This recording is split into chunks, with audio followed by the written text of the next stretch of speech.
I want you folks to do something. I want every person in this room who considers himself or herself a member of the white race to stand. Right now. Right now. Every person in this room who considers himself or herself a member of the white race. Now, remain standing. Now, remain standing.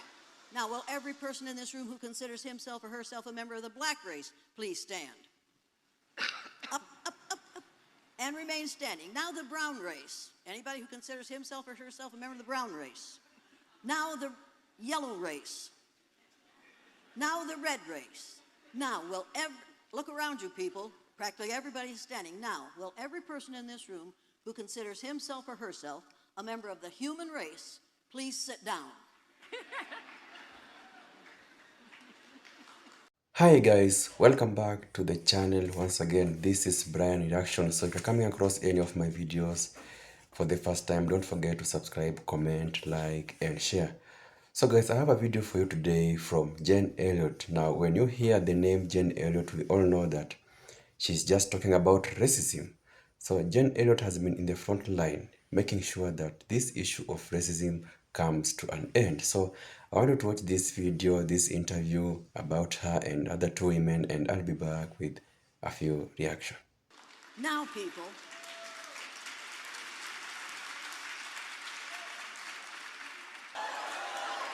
that's the way it is.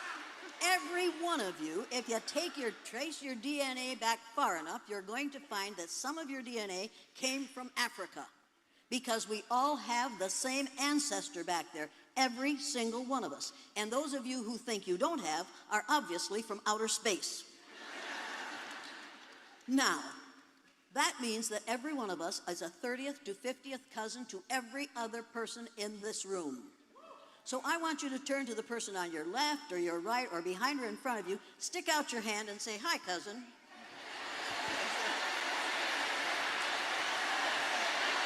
Hi, cousin.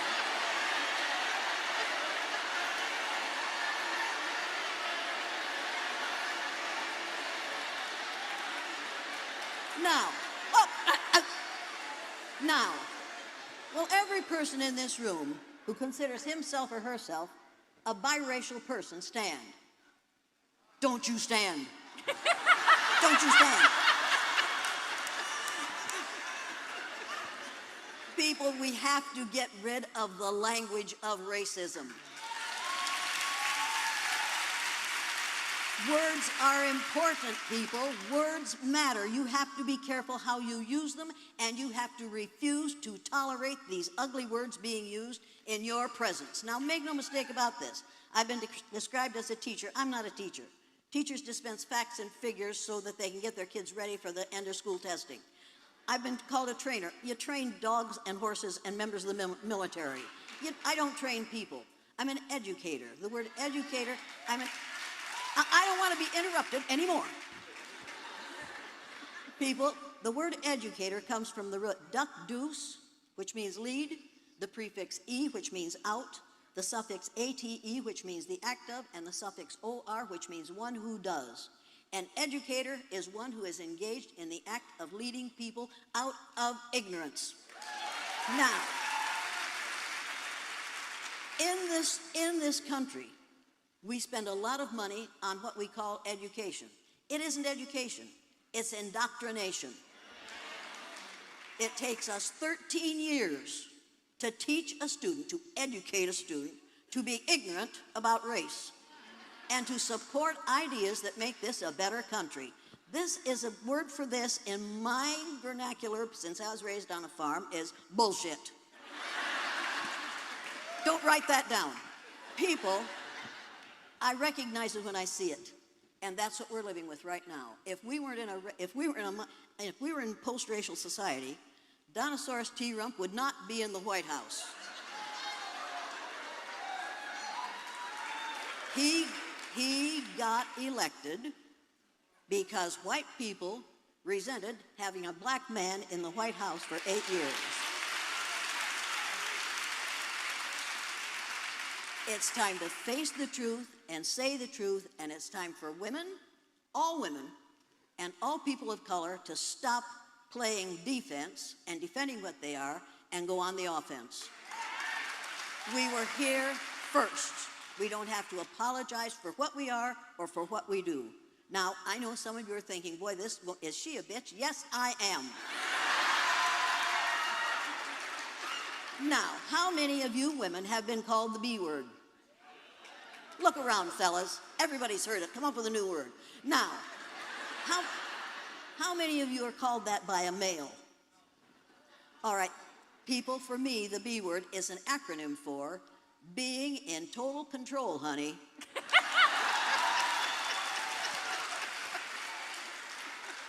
And when women are seen in control, the men around them call it the B word. You need to say, you're right, darling, I am. And then you need to whip out your little Lorena Bobbitt fruit knife. Now, don't do that, because some of these boys are scared to death. Now some of you are thinking, she doesn't like men. Oh, God, do I like men. Oh, Find me one, please, please. Some of my best friends are men. I was married to one for 59 years. When I married him, he looked just like Marlon Brando. He really did. When he died, he looked like Telly Savalas. Lived with me for 59 years. Now, what's your next question?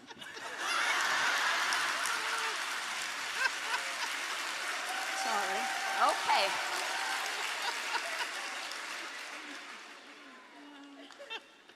Education should be fun.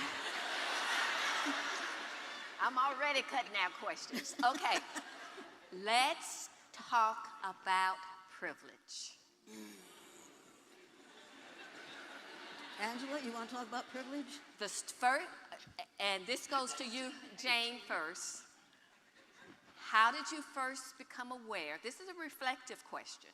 How did you first become aware of your own privilege? And how did you first become aware that others had more privilege than you? And I'm going to ask the same of you also. Oh, so, you want me to go first? So you go first. I never thought of it as white privilege. I just thought if you do the right thing, people will do the right thing where you're concerned. And because I'm white, they did. And they were wrong. Because I've been doing the wrong thing for about 33 years, I did the wrong thing. I thought I was all right. And then I did the blue-eyed, brown-eyed exercise. And I watched a brilliant little blue-eyed white girl turn into a frightened, intimidated, unable to learn child in the space of 15 minutes because I accused her of not being smart enough because she had the wrong color eyes. And I watched 4 dyslexic brown-eyed boys read words they had never been able to read and spell words they had never been able to spell because nobody had ever told them that they could learn to read or spell. But on the day they had brown eyes, it was obvious that the world was theirs. They could do anything. I found out about expectations that day, and I realized that what we have done, what we white folks have done in this country, ever since we got here, is treat people positively or negatively, not on the basis of the color of their skin, but on the basis of our ignorance about skin color, where it comes from and what it causes. This is not about skin color, this is about ignorance. And the answer to ignorance is education. It is not indoctrination, it is not schooling, it is not training, it is education. But you have to have teachers who know better if they're going to teach better. And teachers can only teach what they know. And unfortunately for all of us, we've all been led down the same ugly path of thinking that it's all right to claim privilege when what we should be claiming is ignorance. We've got the wrong word here, people. This problem is white ignorance. And white people are running the show. Now you're going to think she's a traitor to her race. I'm not a traitor to the human race, and that's the only race I see. Make no mistake about that. And as long as we keep on acting as though there are several races, we can have panels like this at which we discuss white privilege instead of discussing white ignorance and deciding to do something about it. We need to start really furnishing education in these schools instead of furnishing indoctrination. Did that answer your question? Yes, partially. All right. The rest of the question is, so how did you become aware of your own privilege or of others having more privilege than you? You're talking about I watched my students. It was watching the And students. I realized, watching them, that they were exhibiting the behaviors that they were copying from me. They acted hey, my little brown-eyed students, the day they were on the top in that exercise, became me. And it made me sick to my stomach, and it does to this day. I hate to remember that day, because I watched my brown-eyed children we just loved one another in my classroom. We really did. And on that day, I found out that I don't want to be tolerated. Because in that classroom, my kids tolerated me because I'm blue-eyed. The first thing that was said after I told the kids that blue-eyed people aren't as smart as brown-eyed people, a little brown-eyed child in the front row, Debbie Hughes, looked up at me and said, "How come you're the teacher here if you got them blue eyes?" I got a real experience that day, and a real educational experience, people. I found out how I look to people of color. And I have spent the last 50 years trying not to look like that and trying to encourage others to stop it. Tell you another thing.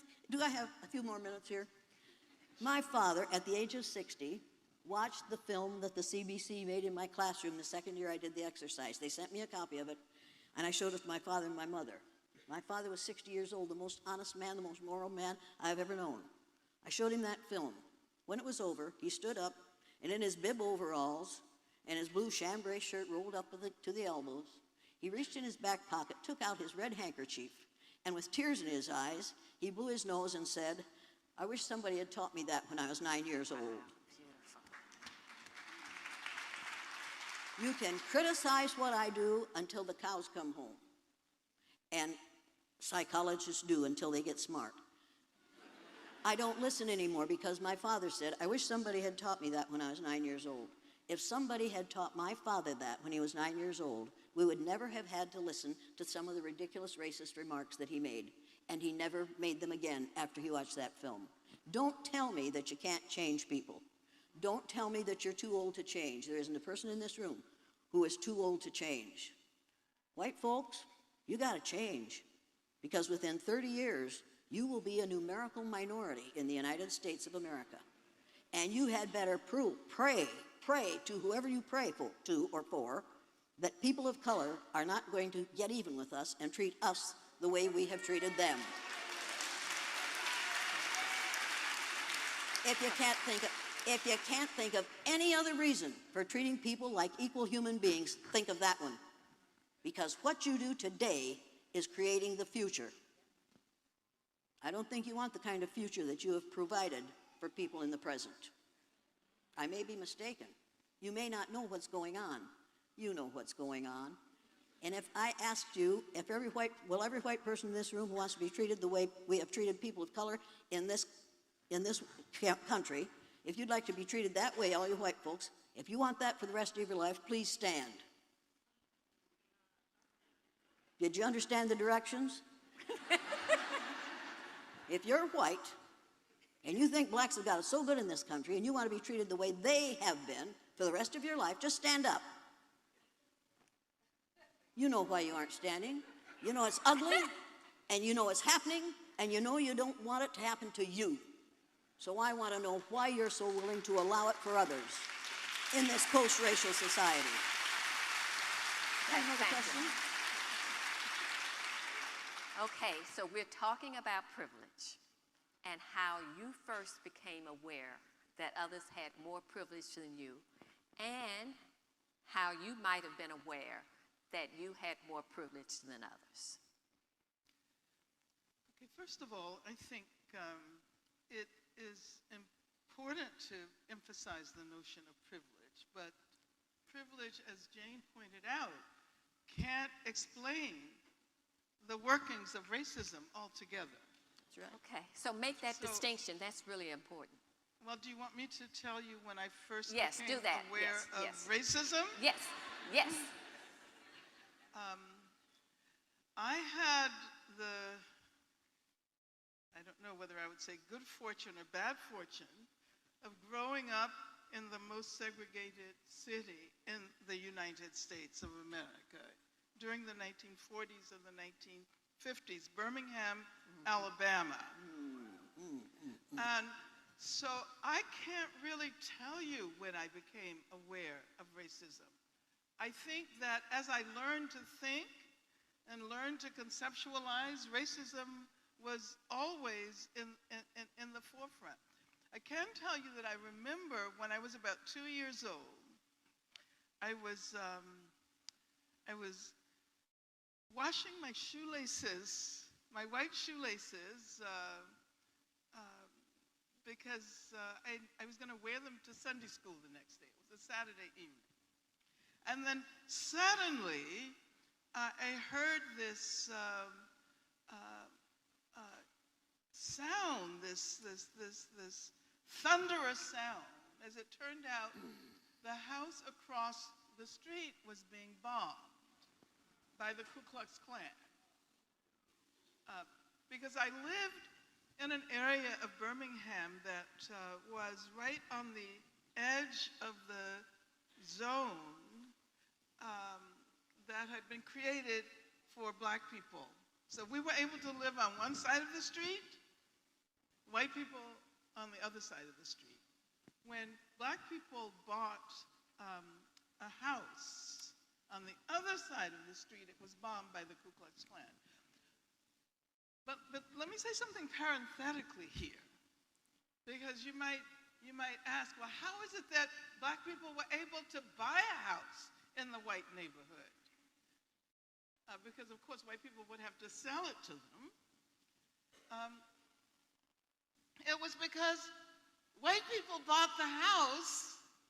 White people who were involved in the anti-racist movement bought the house so that black people could challenge the racial zoning laws. This was in Birmingham, Alabama. You might have heard of Ann Braden from Louisville, Kentucky, who was one of my mentors. I met her when I was very, very young. And she and her husband, Carl, ended up doing the same thing in Louisville. They bought a house for a black couple. Carl ended up going to the federal penitentiary as a result, because he was charged with some incredible charge. But the point that I want to make is that, when I learned how to think, I learned how to think about racism. And I was very fortunate to be raised by a mother who was a teacher. My father was a teacher as well. And I would like to say an educator yes. in the way you described yes. what it means to be an educator. Because as I've said many times, from the moment when I became aware of the fact that black people were treated as inferior, I can remember hearing my mother's voice say, "This is not the way things are supposed to be. This is not the way the world is supposed to be organized. And one day they will be different." So as a result, I learned how to imagine a different world early on, when I was, 3, 4, 5 years old. And I have, it wasn't so much a personal awareness, and I think that oftentimes we tend to only think about racism in personal terms. That there's, something wrong with this white person because this white person has racist ideas. But it's about ideology. It's about how larger forces are doing the work through our emotion and our consciousness, and the fact that during that period, so many white people, not all, but the vast majority of white people were convinced that black people were inferior. It had something to do with the way in which we conceptualize freedom. I mean, how did white people know that they were free? During slavery, this was supposed to be the first great democracy in the world. How did people who experienced that democracy know that they were free? because they looked at slaves and they were able to say, I am free because I am not a slave. I am free because I am not black. I am free because I am not in prison. So I think that it's really important to ask ourselves how these larger forces, how the state, how racist ideology works through individuals. And oftentimes people assume that it's their ideas. It's not their ideas. They have been infected before they even, oftentimes before they even acquire the ability to think, they think in a racist way. And that has to do with larger forces. I've always been interested in how these forces connect. So when we speak about racism, it's not just anti-black racism. It's racism that affects, all of the communities, Latinx communities, indigenous communities, Asian American communities, Muslim communities. But it's also about the relationship between racism and class exploitation.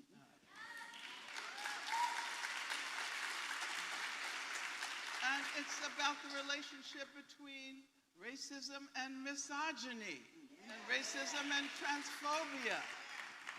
So the term that we often use now, intersectional, which means to try to think these things together and ask, how they reinforce each other and how they create modes of oppression that are especially violent and dangerous. Perhaps the people in this country who are the community that is most subject to violence, both state violence, institutional violence, and also individual violence, would probably be trans women of color.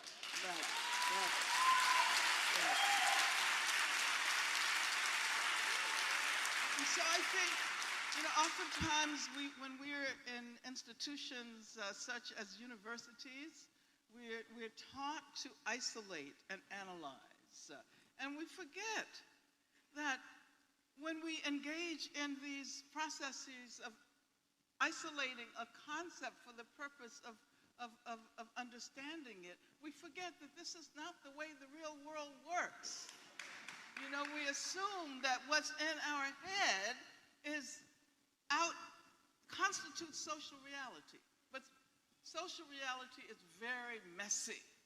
It's not the kinds of, as someone who has been a teacher at the university level for many, many years, 20 years or so training PhD candidates, I can tell you that the hardest thing to teach is the difference between the tools that we use to try to learn how to understand the world and the way the world exists in its craziness and messiness. The social world always exceeds our ability to fully comprehend it. And I think that if we don't recognize that, we will never move in the direction of revolutionary change, which is what we need in this country right now and in this world. I'd like to ask the audience a question. May I? Oh, let me follow up with her, and then I'll come back to you. I'm doing this on behalf of the students who organize this event because the word privilege is something they specifically want you to address. You said you'd made a distinction between racism and privilege.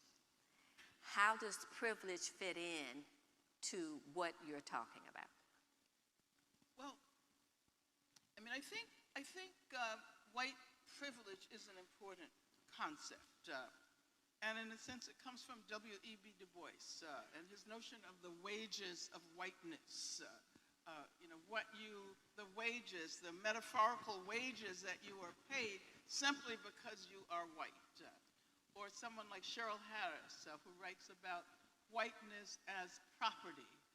Whiteness as a kind of valuable property. Or Peggy McIntosh, who, of course, writes about privilege as being a kind of invisible knapsack that white people carry that has all kinds of codes and ways of maneuvering in the world that give them a great deal more privilege than others. But privilege is also something that one can discover in communities of color. Yes. I mean, I think about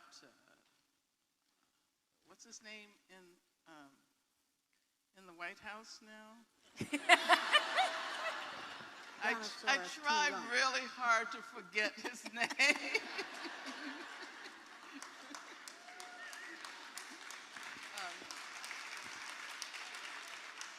But I was watching one of his. I don't know why I was watching one of his speeches. I really don't. But what struck me was that there is always a black person sitting right behind him. Have you noticed that? There's always a black person, and that black person holds up a sign saying "Blacks for Donald Trump" or something ridiculous like that. The point that I want to make is that black people are also implicated in the way racism works. Yes. Particularly when one considers that now more than ever before, there are black people at in the corporate world. I mean, the thing I didn't speak about was capitalism. And the origins of racism within capitalism, and the way capitalism has always been racial capitalism. When we speak about capitalism, we should say racial capitalism. And therefore, white workers who are clearly exploited and oppressed by the capitalist system should recognize that until we purge our planet of racism, there will be no way to move beyond this exploitative way of providing the things that people need, all over the world. And I'll say, why is it that production happens, economic production happens, not because we as human beings, and we are all one, as Jane pointed out, have needs, and we need to eat, and we need clothing, and we need chairs, and all of these things. But it happens in order to provide profit for a relatively small number of people in the world.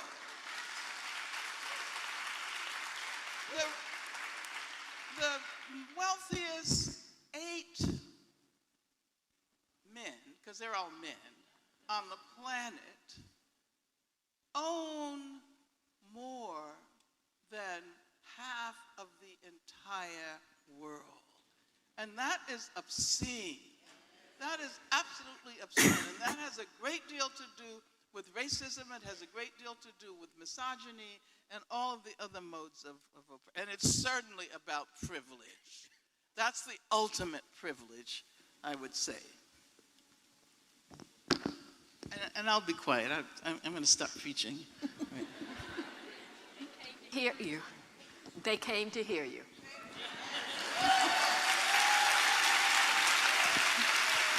You wanted to say something. Today, I asked a young woman how long she thinks this has been going on, this racism against blacks. How long do you think it's been going on? Forever? You're wrong. 500 years. Yeah. During the Spanish Inquisition, The people who were running the Spanish Inquisition and killing people because of their religion found out that they killed a whole lot of people who had the right religion. They couldn't tell what their religion is by looking at them.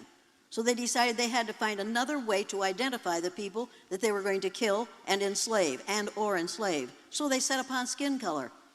People, it's only 500 years old.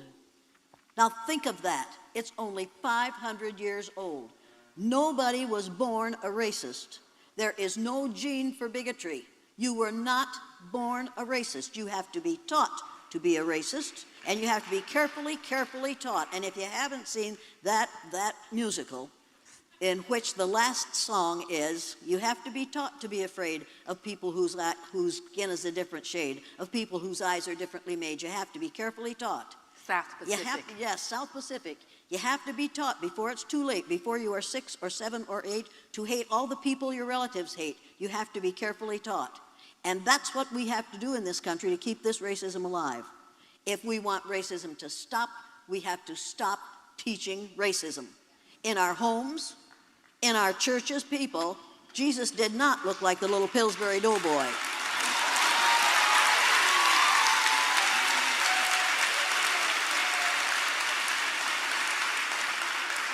And God is not an old white man with a long gray beard that looks like Charlton Heston playing Moses. And Mary did not have pale skin, blonde hair, and blue eyes. Get over it. And do it now. You can make a difference if you choose to, you young people. How many of you have parents, mothers, who are really tired of sending Christmas cards? I'll tell you how to solve that problem. Go down to the store, buy a box of Christmas cards with the Holy Family picture on it. Take it home, color them right. When your mother sends those out this year, she'll never get another Christmas card from most of those people. People, we have to absolutely refuse to tolerate the intolerable. Elie Wiesel said, you must not tolerate the intolerable. And if it's intolerable for you, my cousins, then by the gods of war, it's intolerable for me, and I will not tolerate it. This has gone on long enough. This has gone on long enough. And we have gone along to get along long enough. We need to put a stop to it. And you can. Educators can. Educators can change this. If I can, you can. Get busy. But first, this is a question that fits right with what you're saying.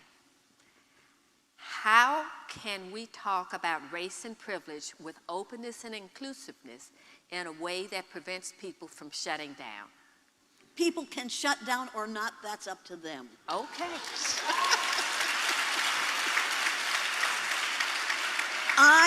Let me tell you something. I am not responsible for how you respond to me. You got it?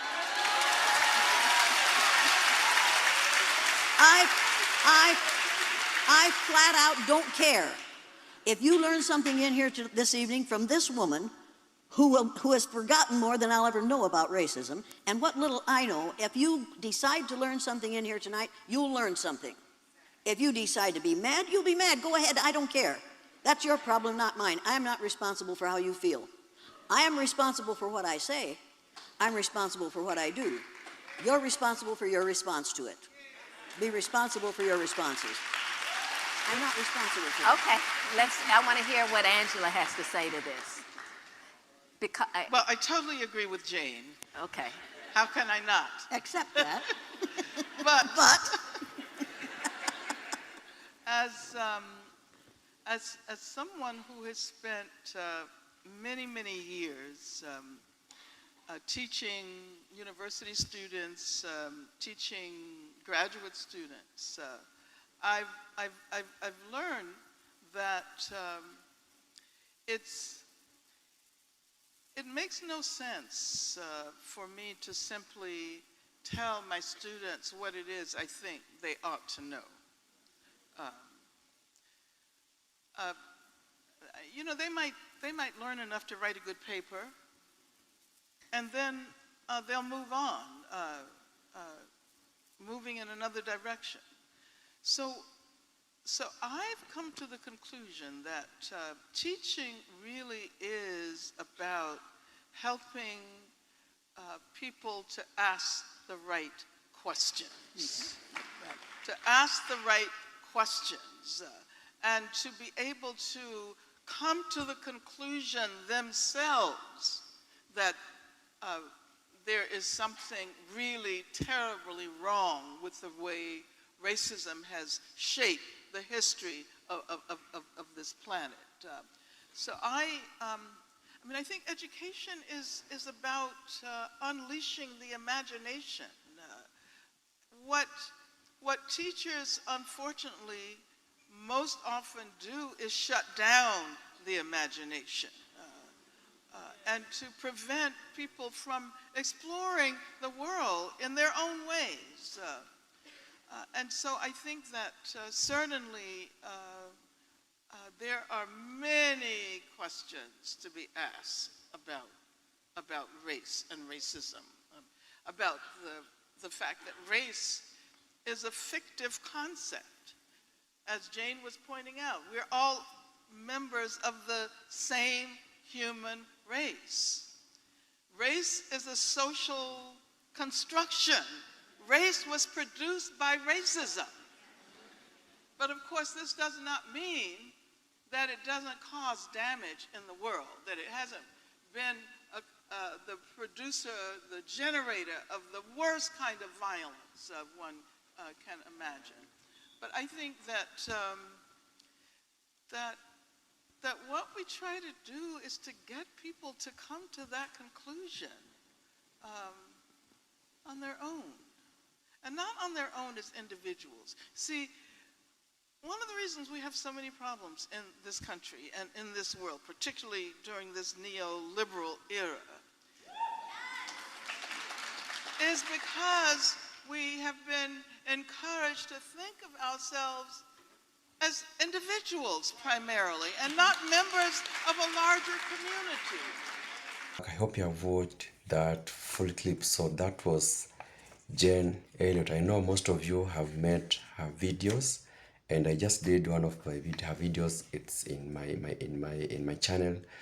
I did one of her videos, and here is another one. So when you see Jane Elliot anywhere, when you see any video of Jane Elliot anywhere, the message is always simple. Racism must stop. That is always, with her, it is always about racism. Now, you have seen she's a white woman, and she has been trying to fight for the rights of black people, because in this scenario, black people are the ones that are facing a lot from the white people, because white people have refused to accept that we were all created under one God. They have refused to accept that we are all the same. So white people in this case, they think that maybe they were created different. They think that they are superior. They think that they are above the black people. And that's why you have been seeing these issues of colorism. They have been on and on for so many years. So Jane Elliot has been fighting this for all her life. And I remember she said that she will keep on reminding the world, she will keep on teaching, educating, and making sure that everyone knows that there's nothing like black and white. She will make sure that by the time, every time that she preaches this, she will make sure that people know that there's nothing like black and white. We are all one. We were all created under the same God. So she has been educating about racism, urging people to stop this issue of racism, because racism is very, very bad for nations. Racism is very bad for the people. It is really destroying the world. So Jane Elliot has been in the front line trying to make sure that racism comes to an end. And she said that she's going to do that until the day she goes down, because even if she goes down, she knows there's somebody who will come out and make sure that they continue with this journey, making sure that racism comes to an end. And we are really hoping for that, because racism has caused, destruction to so many countries, so many people. Many people are facing difficulties due to this. Now, for instance, you're seeing what happens. You have been seeing what is happening in the US, how black people are being treated in the US. The white people think that they are superior. The white people think that they are above the black people. So they think at some point they own us. They think at some point they have to control us. And she has stated something that is very true. No one was born a racist. Completely no one. So they become racist because they have been taught, maybe in school, maybe at home, maybe in church. So this racism thing is being taught, is a learning thing. So many people are being told you should not love this and this, hate this and this, don't interact with this and this. They are being taught. So one idea that she has passed across in this video is that if racism can, if they can stop teaching racism, then at some point racism will come to an end, because she really wants to see racism come to an end. She really wants to see a black person interact with the white person freely.